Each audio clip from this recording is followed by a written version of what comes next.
Hello friends, ඔන්න ඉතින් අද අරගෙන ආවේ Wondershare Filmora tutorial part 4. එහෙනම් අපි වීඩියෝ එකට කෙලින්ම යමු.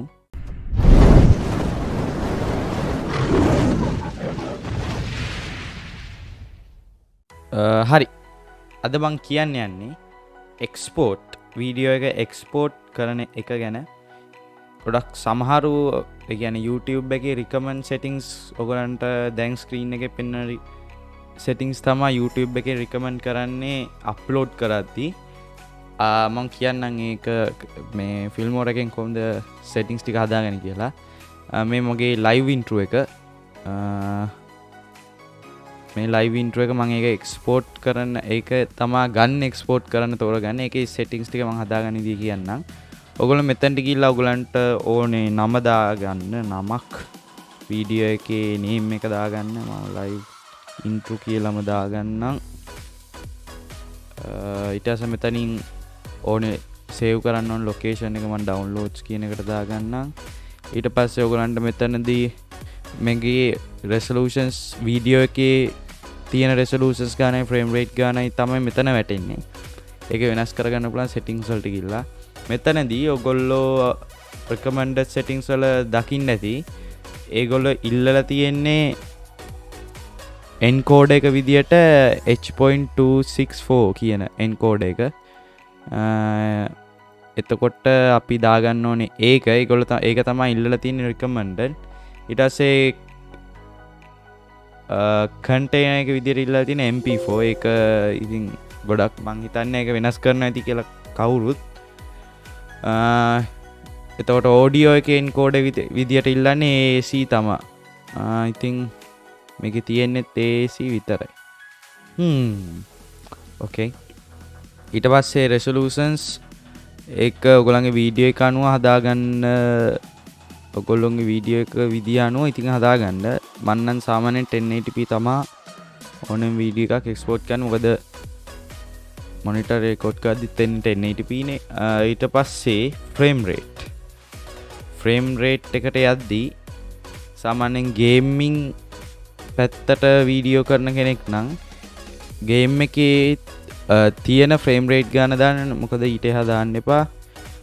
නැත්තම් වැඩක් නැහැ. දැන් ඔයා 60 fps කියලා වීඩියෝ එකේ තිබ්බට game එක යන්නේ 30 fps නම් game ගැන හොඳට දන්න කෙනෙක්ට ඒක තේරෙනවා. ඒක නිසා ඒක ඔටෝ game එකේ තියෙන FPS ගාන දාන්න. FPS 59ක් යනවා නම් 59 දාන්න. 59 යනවා නම් 60 දැම්මට අවුලක් නැහැ. 60 තමයි සාමාන්‍යයෙන් ගේම් ගහනකොට ගහන්න ඕනේ මොකද ගොඩක් ස්මූත් ගේම් එක. ඊට පස්සේ අපි වීඩියෝ bit rate එකට යද්දි bit rate එක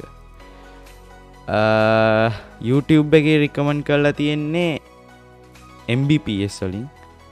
මේකේ තියෙන්නේ kbps වලින්. එතකොට අපි මොකද කරන්නේ? යන්න Google එකට. ඔන්න Google එකට ආවා. Google එකට ගියා.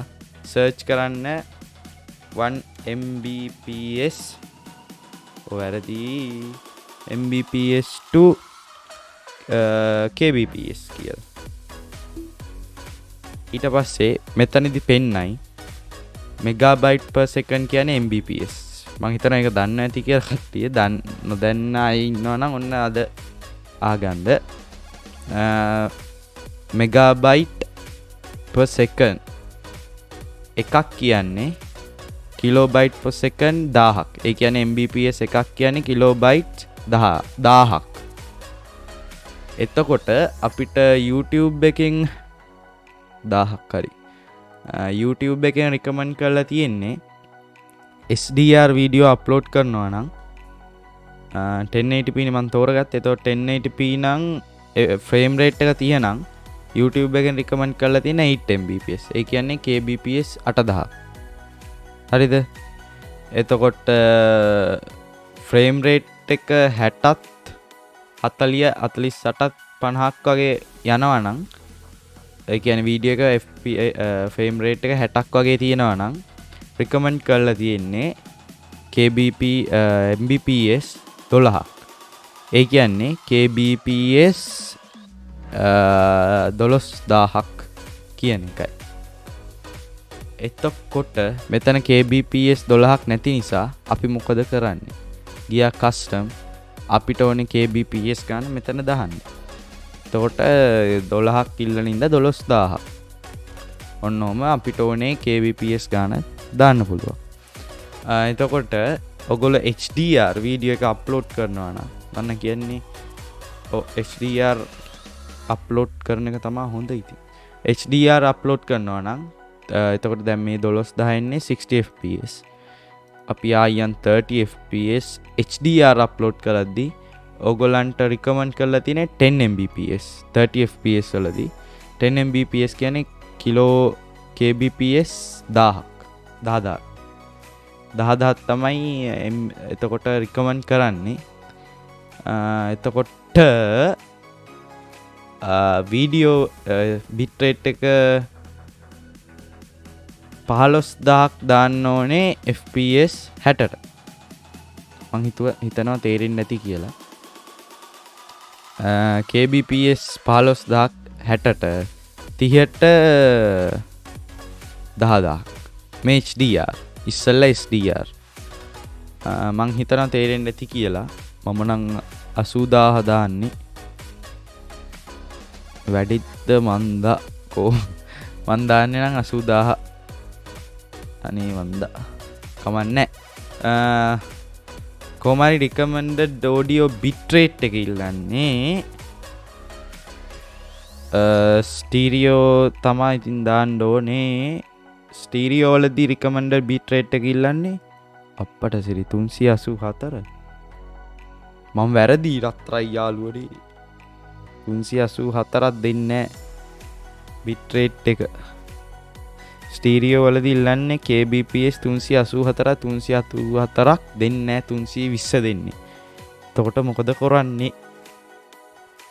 300 මොනෝ දාන්න වෙනවා.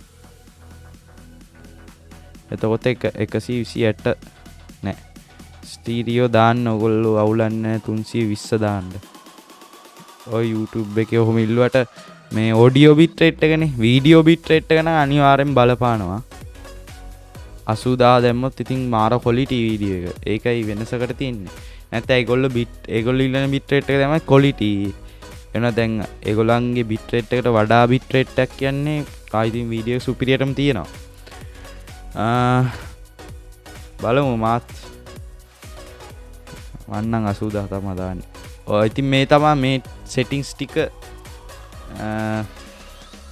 HDR 1080p 60 fps වීඩියෝ එක එක්ස්පෝර්ට් කරන settings ටික මම දැන් හදාගෙන යනවා. මම සාමාන්‍යයෙන් හිතන්නේ ඒගොල්ලෝ ඒ වගේ settings වලින් තමයි හදනවා ඇත්තේ වීඩියෝස්. මම දැන් හදාගෙන යන්නම්.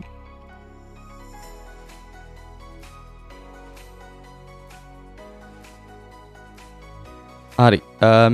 මේ ඉල්ලන්නේ 1080p 60 fps වීඩියෝ අප්ලෝඩ් කරන settings ටික HDR. මේ settings ටික. හරිද?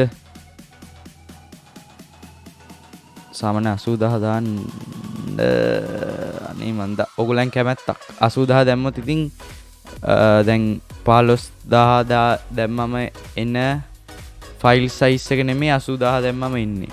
80000 දැම්මම ෆයිල් සයිස් එක වැඩි වෙනවා. මේ 576ක් MB 576ක් කිව්වට ඔක තව වැඩි වෙනවා. 80000 දැම්මම. එතකොට 15000 දැම්මම පේනවනේ කොච්චර පරතරයක් තියෙනවද කියලා. සාමාන්‍යයෙන් ගේම් එකක 80000 දැම්මම GB 40 ගණක් විතර එනවා වීඩියෝ ෆයිල් සයිස් එක විතර. හිතා ගන්නකො. මම වීඩියෝ ෆයිල් සයිස් අඩු කරන වීඩියෝ එකක් දාලා තිනා ඒකත් බලන්න. එතකොට ඔයගලන්ට තවත් වීඩියෝ එක අප්ලෝඩ් කරගන්න ඩේටා නාස්ති කරන්න ඕනේ නැහැ. නිකරුණේ ඉන්ටර්නෙට් නැත්තම් අපරාධේ. ඉතින් මං හිතනවා අද වීඩියෝ එක ඔයගලන්ට හොඳට තේරෙන්නේ නැති කියලා. ඊට පස්සේ ඔයගලන්ට කරන්න තියෙන්නේ එක්ස්පෝර්ට් කරන එක විතරයි. මේක ක්ලික් කරන්න. එතකොට එක්ස්පෝර්ට් වෙනවා. වෙන මොකුත් කරන්න ඕනේ. මෙහෙම නිකන් ක්ලික් කරනවා. පේනවනේ. මම එක්ස්පෝර්ට් කරන්න යන්නේ නැහැ. එහෙනම් අපි තවත් වීඩියෝ එකකින් හම්බෙන්න කියන ගමන් මම අදට වීඩියෝ එක නවත්තනවා. එහෙනම් අපි ගියා. බයි.